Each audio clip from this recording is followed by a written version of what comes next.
Hi students, I'm Taras Khurana from Khurana Coaching Classes. So students, काफ़ी time से video नहीं बन पा रही थी because of my own exams. मेरी स्टडीज़ की वजह से बहुत ज़्यादा लेट हो गया है. बट डोंट वरी, आपका सिलेबस मैं अच्छी तरह से कंप्लीट करवा दूंगी. Don't worry about that. So हम जो चैप्टर कर रहे थे that is about acid bases and salts. उसकी जो लास्ट वीडियो थी उसकी हमने एक फर्स्ट वीडियो कर चुके हैं जिसके अंदर मैंने आपको इंट्रोडक्शन दी थी सारी एसिड बेसिस एंड सॉल्ट्स की. अब हमने एक एक करके सबकी प्रॉपर्टीज अच्छे से करनी है. तो सबसे पहले हम चैप्टर कौन सा कर रहे थे? Acids bases and salts. तो हमने ये चैप्टर शुरू कर दिया था. एक वीडियो इसकी आप अच्छे से देख लीजिएगा ताकि आपको वीडियो अच्छे से क्लियर हो जाए. नेक्स्ट अगर हम बात करें, यहाँ पर हमने टॉपिक करना है that is properties of acids. Properties of acids. सबसे पहले मैंने आपको बताया था कि एसिड्स होते क्या हैं. लास्ट वीडियो के अंदर हमने डिस्कस किया था कि एसिड्स वो होते हैं जो H पॉजिटिव आयंस देते हैं. क्या देते हैं? जो क्या करते हैं? H पॉजिटिव आयंस देते हैं. बेसिकली जो एसिड्स होते हैं काफी तरह के होते हैं हमारे पास. कुछ वीक एसिड्स होते हैं, there are some kind of strong acids. अब इनको हमने डिफरेंशिएट करना वो हम आगे करेंगे. सबसे पहले अगर हम बात करें एसिड्स की तो इनकी प्रॉपर्टीज होती क्या है ये तो हमने पढ़ लिया भी. हाँ चलो H पॉजिटिव लूज कर रहे हैं, they are the acids. But हमें पता कैसे चलेगा दैट इज द एसिड? अगर कोई लैब में अगर हमें टीचर है, अगर उन्होंने हमें सैंपल दे दिया कि आपके पास दो सॉल्यूशंस है, identify which of the following is acid, तो हम कैसे आइडेंटिफाई करेंगे? तो मैंने आपको सबसे पहले एक लिटमस इंडिकेटर का पॉइंट बताया था कि हमारे पास एक लिटमस इंडिकेटर होता है जो कि हमें क्या आइडेंटिफाई करने में हेल्प करता है कि सैंपल में एसिड है या बेस है. अगर वो लिटमस पेपर ब्लू कलर से रेड में कन्वर्ट हो रहा है तो इट मींस जो हम यूज कर रहे हैं दैट इज द एसिड. ठीक है, तो सबसे पहली प्रॉपर्टी जो है एसिड की वो क्या है कि it will convert the litmus blue litmus paper two red litmus paper. Okay, red से ब्लू से रेड में हो जाएगा. सेकेंड पॉइंट अगर हम बात करें एसिड्स के टेस्ट के बारे में, एसिड्स जो होते हैं दे हैव अ सोर टेस्ट. ये क्या है? इनका सोर टेस्ट होता है. अब अगर हम बात करें, हमने डेली लाइफ में मैंने आपको वीक एसिड्स के बारे में बताया था कि वीक एसिड्स क्या होते हैं कि हम खा सकते हैं उन्हें, we are able to take that acids. ठीक है, तो वो कौन से होते हैं? They are not harmful for us. The strong acids are very harmful for us but the weak acid doesn't harm us. जो हम खाने में भी यूज करते हैं, अगर मैं आपकी बात यहाँ पे आपको बात करते हैं विनेगर की. विनेगर में क्या होता है? That is the acetic acid. अब विनेगर तो हम खाने में यूज करते हैं, ठीक है, that is the acetic acid which is a weak one. अगर हम बात करें citric acid which is present in the juicy fruits के अंदर जो होता है ना, तो वो भी क्या वीक एसिड है, तो हम वो खाने पीने में यूज करते हैं. They are the weak acids. तो उनका टेस्ट क्या होता है? सोर होता है. कर्ड में आपको पता होगा, कर्ड में मैंने आपको बताया था लास्ट वीडियो के अंदर, there is a lactic acid which is also a weak one. तो कर्ड का टेस्ट खट्टा होता है ना, इसीलिए यहां से याद रख लेना कि एसिड्स हैव सोर टेस्ट. ठीक है, थर्ड हम बात करते हैं कि ये कंडक्ट करते हैं इलेक्ट्रिसिटी. इलेक्ट्रिसिटी का मतलब क्या है? That is the flow of electric charges. अब इसमें क्या हो रहा है, मतलब अगर हमें कोई टीचर ने एसिड सॉल्यूशन दे दिया और अगर हम उनके आसपास सर्किट क्रिएट करते हैं तो that solution of acid will conduct electricity. तो उसमें से इलेक्ट्रिसिटी भी पास हो जाएगी. So these are the main properties of acids जिससे आप पता लगा सकते हो कि that sample is a acid. एक तो आप क्या कर सकते हो? लिटमस टेस्ट यूज कर सकते हो कि वो ब्लू से रेड में कन्वर्ट हो रहा है, that means it is a acid. उसका सोर टेस्ट होगा, टेस्ट में खट्टा होगा और वो इलेक्ट्रिसिटी कंडक्ट करेगा. ये तो है थ्री प्रॉपर्टीज जो कि बहुत ही जनरल है, जो आपको पता होनी चाहिए. अब हम करते हैं थोड़ी बहुत ही रिएक्शंस जिसके अंदर हमें पता होना चाहिए कि एसिड जो है वो किस तरह के साथ रिएक्शन करता है. मेटल के साथ किस तरह से करता है, मेटल कार्बोनेट के साथ क्या रिएक्शन करता है. All about things we will do the next up to it. Okay, so take the screenshot of it.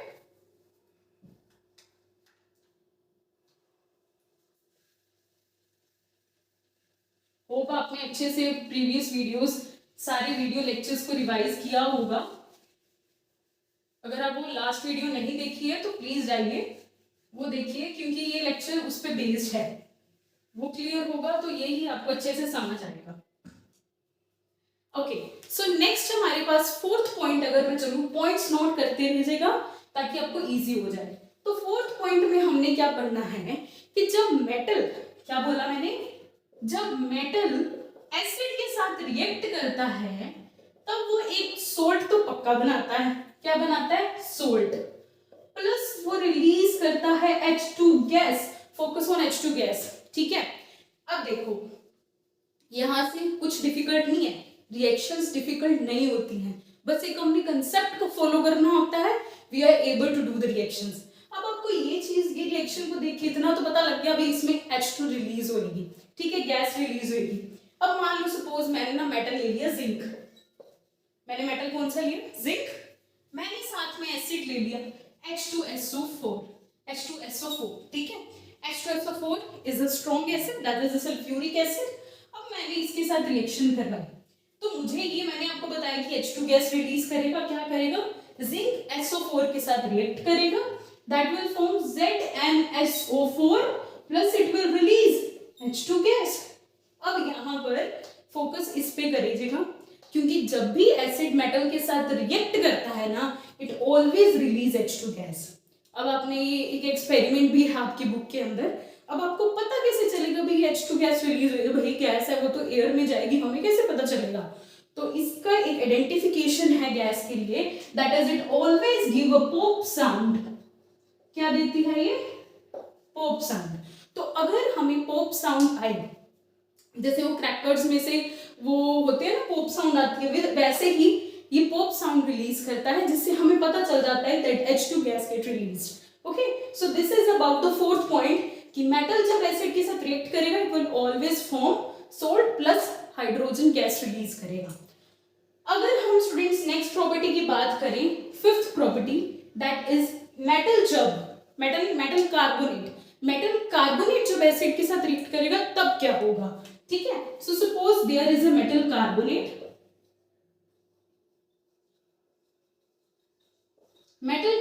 Gate react to the acid, ठीक है। ये भी क्या बनाएगा स्टूडेंट्स? सोल्ट बनाएगा, बट फर्क एक जगह पे आएगा, सोल्ट और H2O बनेगा प्लस CO2। कैसे, ये दिखाती हूं मैं अभी आपको।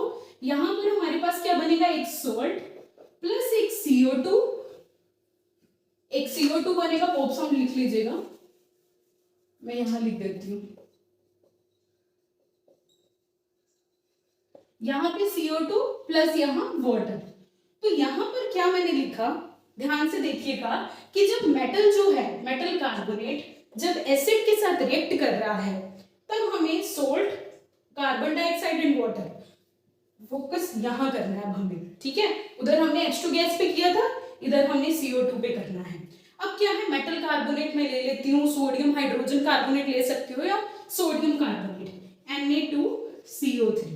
अब मैंने इसके साथ रिएक्शन करवा दी HCl की, ठीक है। अब मेरे पास क्या बन जाएगा, यहाँ पे सोल्ट बनेगा, that is NaCl plus CO2 मैंने आपको बताया रिलीज होगी and it also release water, ठीक है। तो दिस इज द रिएक्शन। यहाँ पे अगर आप बैलेंसिंग करोगे तो ये 2NaCl हो जाएगा, बैलेंसिंग है, हाँ ठीक है। सो यहाँ पर हमारे पास क्या है कि जब मैंने मेटल कार्बोनेट, ये सोडियम मेटल था और इसका मैंने कार्बोनेट ले लिया, that is a metal carbonate, when it react with the acid HCl के साथ इट विल फॉर्म NaCl, यहां से N और यहां से Cl, ये बने CO2 और एक हाइड्रोजन, और यहाँ पे 2 हाइड्रोजन और वाटर के साथ, ऑक्सीजन के साथ हमें वाटर मिल गया। तो यहाँ पर आई अब CO2 गैस। अब हमें कैसे पता चलेगा CO2 गैस आई है? Fruity smell, brisk effervescence. जब ब्रिस्क इफरवेंस मिलेगी, फ्रूटी स्मेल मिलेगी, तब हमें पता चल जाएगा कि CO2 गैस निकली है। क्या निकली है? फ्रूटी स्मेल, ठीक है। तो जब फ्रूटी स्मेल हमें निकलेगी, that we are able to identify कि that gas is a CO2 gas. Hope ये 2 रिएक्शंस क्लियर हो गई, वेरी इजी है, कोई स्ट्रेस लेने की जरूरत नहीं है। मेटल एसिड के साथ रिएक्ट करेगा, it will release hydrogen gas with pop sound, and if metal carbonate react with acid, it will release CO2, brisk effulgence, that is a fruity smell. Alright, अब हम नेक्स्ट देखते हैं sixth property पे चलते हैं, ठीक है। स्क्रीनशॉट ले लीजिएगा इसका।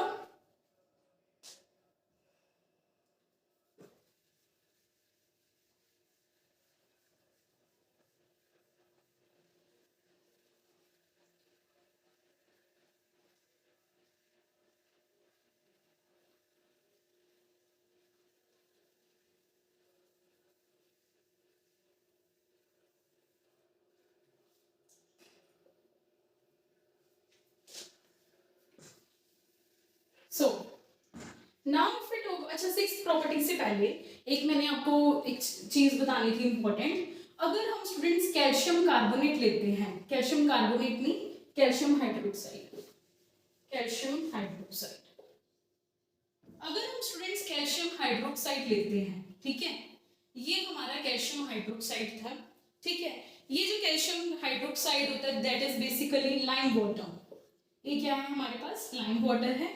When it get react with the CO2, जब ये CO2 के साथ रिएक्ट करता है तब हमारे पास क्या बनता है students, calcium carbonate plus it release water.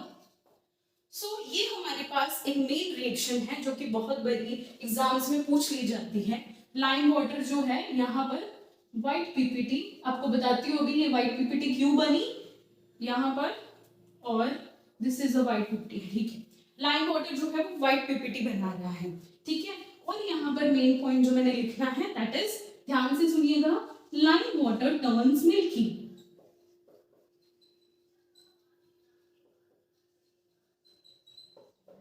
So here reaction क्या है, ध्यान से देखिएगा, calcium hydroxide which is a lime water, when it get reacted with the CO2 it will form calcium carbonate plus water.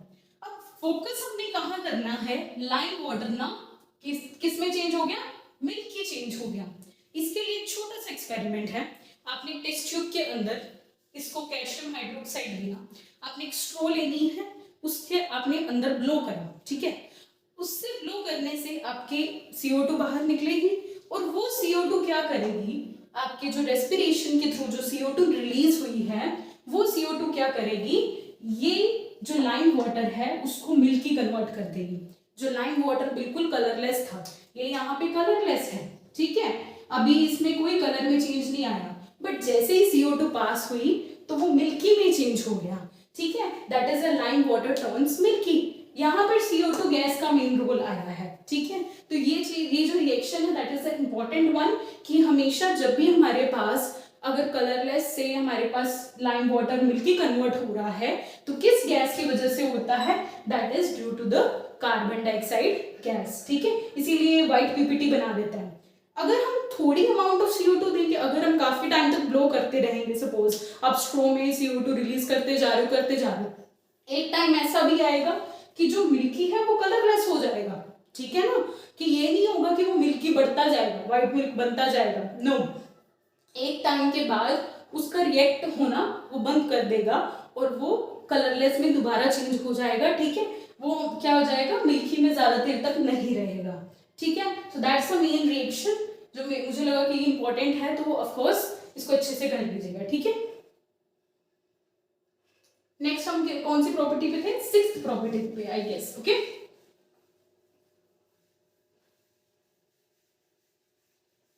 बस इसमें और 3 lectures की videos आएंगी और आपका ये वाला चैप्टर कंप्लीट हो जाएगा, ठीक है। अब हम ना सिक्स्थ प्रॉपर्टी करते हैं। मैंने आपको बता दिया मेटल एसिड के साथ रिएक्ट करता है H2 गैस निकालता है, और मेटल कार्बोनेट रिएक्ट करता है तो एसिड के साथ it will release CO2 gas. Now अब एक रिएक्शन आ जाती है students that is a neutralisation reaction. कौन सी रिएक्शन है, neutralisation reaction, which is a very important reaction. जब भी स्टूडेंट्स एसिड, जब भी एक एसिड जो है वो बेस के साथ रिएक्ट करता है, क्या करता है, बेस के साथ रिएक्ट करता है, वो हमेशा हमें सोल्ट देगा और एक वाटर जरूर देगा, एक वाटर नहीं वाटर देगा, ठीक है। तो एसिड जब वाटर बेस के साथ रिएक्ट करता है वो सोल्ट बनाएगा, वाटर बनाएगा।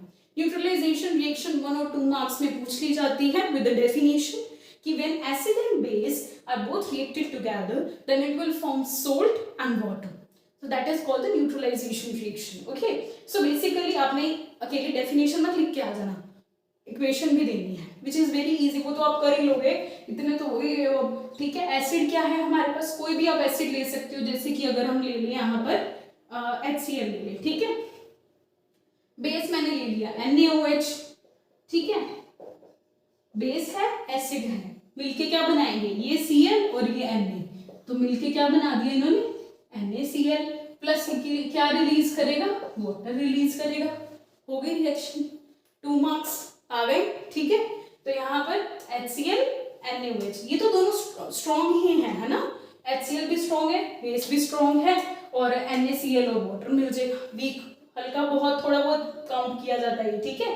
तो HCl NaOH मिलके NaCl सॉल्ट बनाया plus water, this is a important reaction, ठीक है। न्यूट्रलाइजेशन रिएक्शन 1 और 2 मार्क्स में पूछ ली जाती है, तो 2 मार्क्स तो ले ही सकते हो, ठीक है ना। तो इसको स्क्रीनशॉट ले लीजिएगा इसका भी, ठीक है। सो नेक्स्ट अगर हम प्रॉपर्टी में चलें 6th, उसके बाद प्रॉपर्टी आती है 7th, ठीक है।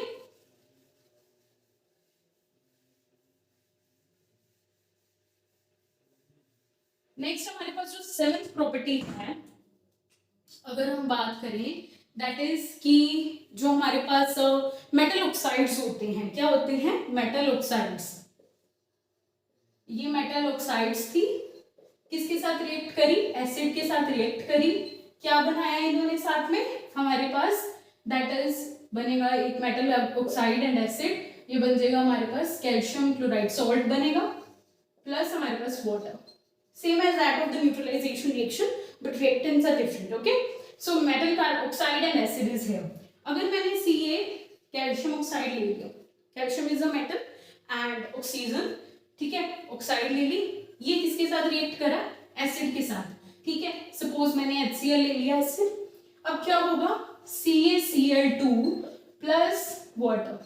सो यहाँ पे आप देख रहे हो स्टूडेंट्स, यहाँ पर हमारे पास क्या है, ये रिलीज हो जाती है, वाटर रिलीज हो रहा है और सोल्ट बन रहा है। सो this is also included in these kind of properties of acids. Next अगर हम बात करें स्टूडेंट्स 8th पॉइंट पे, विच इज वेरी इंपॉर्टेंट, ठीक है। तो 8th पॉइंट क्या कहता है भैया हमें कि एसिड्स जो होते हैं they are corrosive in nature, क्या है, कोरोसिव इन नेचर। अब एसिड्स, एसिड का ना वैसे अगर हम नाम जनरली बोलते हैं ना तो हम ऐसे घबरा से हावी एसिड देख लिया, है ना। तो दैट्स नॉट कि हर एसिड, मैंने अभी आपको बताया कि there are some kind of weak acids and there are some kind of strong acids, तो घबराना नहीं होता एसिड्स को देख के, हाँ। पर जो स्ट्रॉन्ग एसिड्स होते हैं ना उनका इफेक्ट बहुत ज्यादा होता है। अगर हम स्ट्रॉन्ग एसिड्स की बात करें which are generally HCl and H2SO4, sulphuric acid and nitric acid, sorry HCl भी, nitric acid and sulphuric acid, ठीक है। तो वो स्ट्रॉन्ग एसिड्स कौन से हैं, मैंने अभी बताया आपको, that is nitric acid and one other one is H2SO4, sulphuric acid. ये 2 एसिड्स हैं, ठीक है, जिन्हें देखकर हमें घबराहट होती है, ठीक है, ऑफ कोर्स।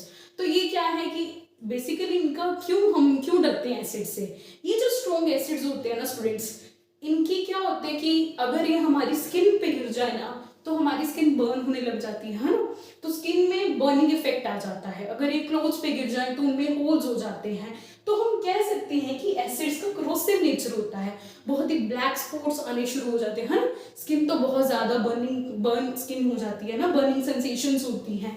सो इनका इफेक्ट हमारी बॉडी पे काफी होता है, तो इसीलिए हम कहते हैं कि acids are corrosive in nature. तो अगर हम यहाँ पर बात करें, एक मैंने एक और चीज आपको बतानी थी कि अगर जो हम वीक एसिड्स होते हैं, बेसिकली हम ना वीक एसिड्स को ज्यादातर जो उनकी स्टोरेज की अगर हम बात करें कि जो वीक एसिड्स होते हैं ना उनको हम मेटल के अंदर स्टोर नहीं करते, जो मेटल के कंटेनर्स होते हैं ना उनको वीक एसिड्स को स्टोर नहीं करते। जो हमारे पास वीक एसिड्स होते हैं, जैसे कि आपने मान लो स्टोर करना है, विनेगर करना है, विनेगर हमेशा आपको पता होगा कि वो प्लास्टिक की बोटल्स में आता है, कभी भी मेटल की बोतल में क्यों नहीं आता, पूछा नहीं किसी शॉपकीपर से, भाई उसको मेटल क्यों नहीं रखा। तो ऐसा इसलिए होता है स्टूडेंट्स कि जो मेटल है, मैंने अभी आपको पीछे रिएक्शन कराई थी कि मेटल जब एसिड के साथ रिएक्ट करता है तब वो सोल्ट बनाता है। अब जो वो सोल्ट बनाएगा और वो एक ऐसे मेटल कंपाउंड्स बनाता है जो हमारी स्किन के लिए हार्मफुल, सो हमारे हेल्थ के लिए हार्मफुल होते हैं, स्किन हेल्थ के लिए। क्योंकि ऐसा इसलिए होता है कि जो हम सिट्रिक एसिड हो गया, ठीक है, जूसी फ्रूट्स में जो भी हमें ऑरेंज जूस हो गए, जो भी जूसेस हो गए, और कुछ मैंने अभी बात की एसिटिक एसिड हो गया, ठीक है, इनको हम मतलब स्टोर करके क्यों रखते हैं, ज्यादातर भी इनको मेटल कंटेनर्स के अंदर क्यों नहीं स्टोर करना चाहिए, मेटल कंटेनर्स में हमें स्टोर नहीं करना चाहिए, क्योंकि ये क्या बना देते हैं, एसिड रिएक्ट करके मेटल कंपाउंड्स बना देते हैं जो हमारे लिए पॉइजनस होते हैं। ऑफ कोर्स उसमें हम अभी अगर ये हमने खाने हैं क्या खाने के लिए यूज करने हैं ना एसिट्रिक एसिड और एसिटिक एसिड खाने में, तो फूड पॉइजनिंग हो जाएगी and it will of course cause a very big bad health. ठीक है, तो इससे हमारे पास हेल्थ में काफी सारे इश्यूज होने लग जाएंगे अगर हम वो जो मेटल कंपाउंड्स वाला पॉइजनस फूड लेंगे। ठीक है, तो इससे अफेक्ट कर सकती है। ठीक है, अब ये जो प्रॉपर्टीज है ना, ये तो चलो एक नॉलेज के लिए पॉइंट हो गया। ये जो प्रॉपर्टीज हैं ये अच्छे से कर लीजिएगा। These are the 8 properties which are very important, आपको इनके बारे में पता होना चाहिए। रिएक्शंस कभी भी डिफिकल्ट नहीं होती स्टूडेंट्स, अगर हमने एक अच्छे से कर ली ना तो आपको सारी की सारी अपने आप हो जाएंगी। याद क्या रखना है, उसकी गैसेस के बारे में याद रखना है, और छोटे मोटे 2-3 पॉइंट्स जो मैंने बताए, न्यूट्रलाइजेशन बहुत इंपॉर्टेंट है। अब हम इसके बाद चलते हैं स्ट्रॉन्ग एसिड और वीक एसिड के ऊपर, थोड़ा बहुत उसके बारे में बता देती हूँ, देन आपका बस यूजेस हैं थोड़े बहुत वो आप खुद पढ़ लीजिएगा, इतने ज्यादा है नहीं। तो हम स्ट्रॉन्ग एसिड और वीक एसिड की बात करते हैं। ठीक है, तो take a screenshot of it.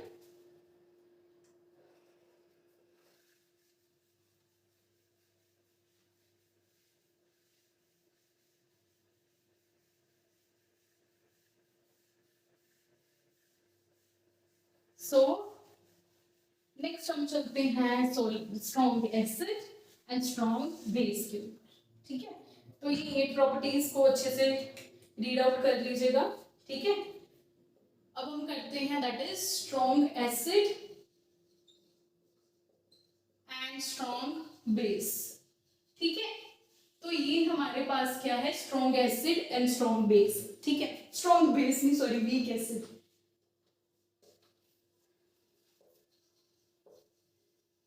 Weak acid, acid के बारे में पढ़ रहे हैं ना, मुझे मैं वो बेस में भी चली मैं। ठीक है, स्ट्रॉन्ग एसिड है वीक एसिड के बारे में। ठीक है, अब देखो अगर हम बात करें ना कि स्ट्रॉन्ग एसिड और वीक एसिड, आप तो ये कहते हो है ना भी ये तो स्ट्रॉन्ग है ये बड़ा वीक है, उसके हिसाब से हमने नहीं करना। Science is a different one, it's a logical. Okay, so strong acids जो होते हैं स्टूडेंट्स, अगर हम बात करें वो कौन से होते हैं हमारे पास, दैट इज अगर हम बात करें H2SO4 और एक है हमारे पास nitric acid, they are the strong acids. अब मैं क्यों कहती हूँ कि ये स्ट्रॉन्ग एसिड्स हैं, और जो वीक एसिड्स हैं वो कौन से हैं, एसिटिक एसिड और सिट्रिक एसिड। इन्हें मैं क्यों कहती हूँ कि ये स्ट्रॉन्ग है और ये वीक है। देखो जो वीक एसिड्स होते हैं ना स्टूडेंट्स, इनका हमारी बॉडी पे इफेक्ट नहीं होता ऑफ कोर्स। ठीक है, और ये हमारी बॉडी पे इफेक्ट करते हैं, अभी मैंने बताया that is through the point of acids are corrosive in nature. ठीक है, तो H2SO4 के अंदर क्या है कि अगर स्टूडेंट्स मैंने ना इसको मतलब वाटर में डिसॉल्व करा, ठीक है, वाटर में डिसॉल्व करने से मेरे पास क्या देगा, ये H पॉजिटिव आयंस देता है। ठीक है, यहाँ पर क्या देगा, SO4 2 नेगेटिव, तो चलो ये आयंस में कन्वर्ट हो ही रहा है। ठीक है, अब जैसे ही मैंने यहाँ पर मैंने क्या पॉइंट ऐड किया, वाटर। ठीक है, नोट कर रहा हूँ इस पॉइंट को अच्छे से कि जब भी एसिड अपने अगर वाटर में होगा ना तभी वो अपनी जो प्रॉपर्टीज हैं वो शो करेगा। आपको एसिड्स आप डिफाइन करते हो that is that release H2 positive ion, sorry H positive ions. ठीक है, जो हाइड्रोनियम आयंस और हाइड्रोजन आयंस दे। ठीक है, अब वो जो हाइड्रोनियम आयंस हैं, ठीक है, वो रिलीज करता है, वो कब रिलीज करेगा, जब हम उसको वाटर में डिसॉल्व करेंगे। ठीक है, तो वाटर में डिसॉल्व करने से तभी वो H पॉजिटिव देगा। आप यहाँ पर एरो देखो, ये जो एरो है ये क्या आइडेंटिफाई कर रहा है कि पूरा का पूरा H2SO4 पूरे के पूरे H पॉजिटिव आयंस दे रहा है। ठीक है, पूरा का पूरा H2SO4 पूरे के पूरे H पॉजिटिव आयंस दे रहा है, क्योंकि वाटर में डिसॉल्व होने से उसने सारे H पॉजिटिव आयंस दे दिए। स्ट्रॉन्ग एसिड का मतलब ये नहीं है कि मैं उसकी कंसंट्रेशन इंक्रीज कर रही हूँ, स्ट्रॉन्ग का मतलब यहाँ पर है डिग्री ऑफ डिसोसिएशन। नया वर्ड आ गया यहाँ पे, degree of dissociation. Degree of dissociation क्या है, यानी कि मुझे उसको कितना डिसॉल्व करना है। उसने 100% डिसोसिएशन दिखा दी अपनी, यहाँ पर कितनी दिखा दी, 100% डिसोसिएशन, यानी कि पूरे के पूरे H पॉजिटिव आयंस डिसॉल्व हो गए हैं, पूरे की पूरी H2SO एसिड डिसॉल्व हो गया है और वो H पॉजिटिव आयंस दे रहा है। ठीक है, ये एरो वही शो कर रहा है, क्योंकि वापस से ये नहीं बन रहा, क्योंकि इसने पूरे के पूरे दे दिए। अगर मैं यही बात ना एसिटिक एसिड की करूँ यहाँ पर स्टूडेंट्स, तो यहाँ पर क्या है, CH3COOH है। ठीक है, यहाँ पर मैं एरो ये लगा रही हूँ। ठीक है, तो यहाँ पर CH3CO negative plus H positive.